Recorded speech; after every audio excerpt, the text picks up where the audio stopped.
Hey, Louise. Hi, Sarah.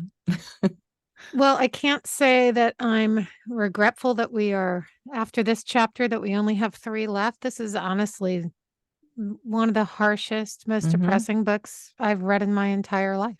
Me too. Forget it being about adoption or anything else, just period. Awful. I think it's the worst. I was telling my husband last night that I was trying to explain to him who she is. And I said, here's Hitler. And I consider her right next to him.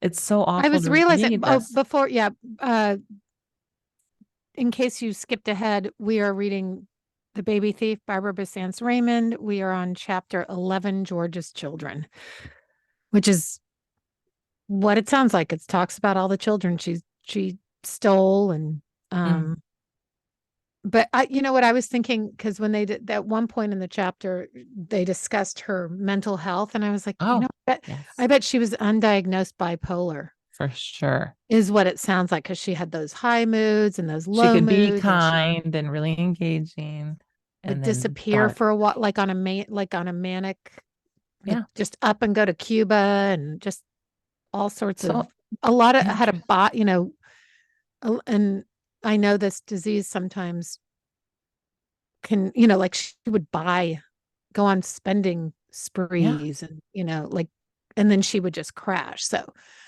this, of course, does not Mm-hmm. No, excuse, it's not, there's no correlation here between bipolar and stealing children. I just want to be no, clear about that. I'm not making that causation, but I'm never. just saying I think that was another piece to her. Oh, I'm sure her mental illness was so unchecked. Nobody's, everyone's scared of her. No one's checking in. Right. The thing I want to jump into is she's trying to highlight the children in this chapter. It's really long, first of all, and Mm-hmm. very hard to read because a lot of abusive things go on in this chapter. And so Sarah and I were just discussing before we got on that there was parts where I literally couldn't read it. Yeah. Um, Same. so she's trying to really honor these children. And I just want to say to people, you need to go on, even just look into this book, because she puts the real ads that were placed for these babies. Mm, And here's one, like, I'm going to show it on screen if someone watches YouTube, but like, Paul isn't a bit embarrassed about wanting to be adopted. They like to be your Christmas gift. And look at the kids. They just look so depressed in this, like, I know. Then there's another one that says, yours for the asking. George wants to play catch, but he needs a daddy to complete team. God, it's just, it's awful. I And mean, then they called another girl a solemn little trick with oh, big I know. brown eyes. Madge is anxious for a new home and a mother and daddy. She was 5 years old. She was one who'd been stolen She'd been at an stolen. older age. She had a mother and daddy and was taken out of her yard or something. So it's Mm-hmm. like, I'm sorry. Then she's looking with her solemn big brown eyes because she's in trauma. The whole Yeah, thing is so I have a lot of circled like WTF things going on. I know. The Oh. one that also the one of the story. I mean, there were so many stories, Mm-hmm. and but the recurring story throughout this book has been Billy Hale and his Yes. mother Molly, and that was just, I just felt reading Molly's story, Yeah. a single mom. I mean, she did everything Mm-hmm. to, she had whatever job, and this was during the Depression. Yeah. So many people were without work and trying to get work, and Molly was always working, and she would go be like a domestic Yes. help with people, and they'd put her up in, maids quarters or whatever. And then finally one guy was like, well, I don't want children here. So she took Yeah. Billy to Georgia, thinking that was just a place he Temporarily. was going to stay, just for like a week. And then she'd come back on the weekend, Yeah. and get him. And then he was gone. And she spent her entire life looking for him and died without ever finding him. I can't. It's so sad, Sarah. And she talked about him on her deathbed, Yeah.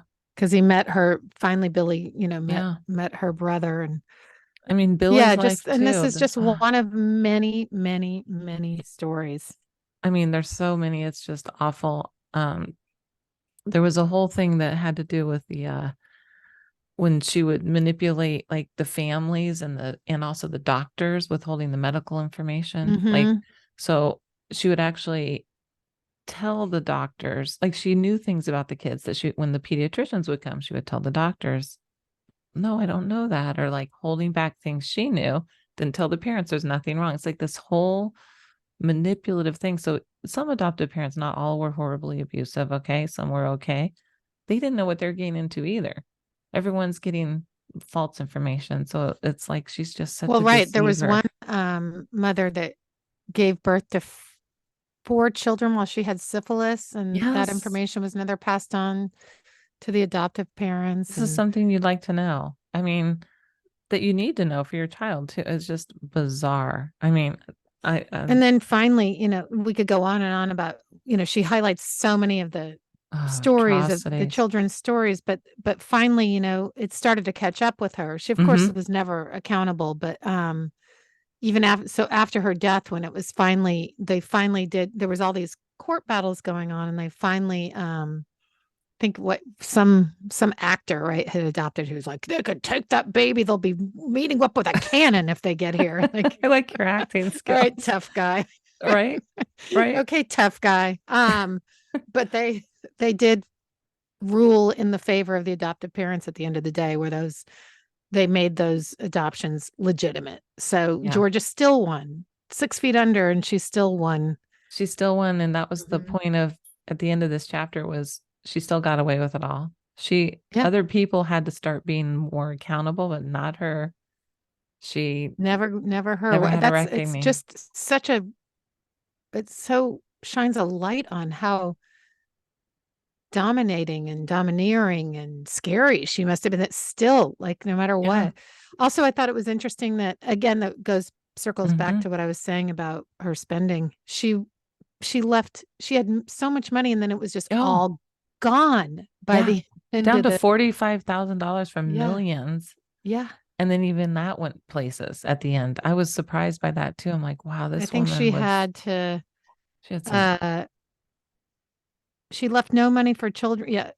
By the time the lawsuit against her was settled 9 years later, her estate had dwindled to $40,000, and the state attached 2/3 of that. She left no money for children's causes or for the institution that had consumed her, but she had left adoption a terrible legacy. she did.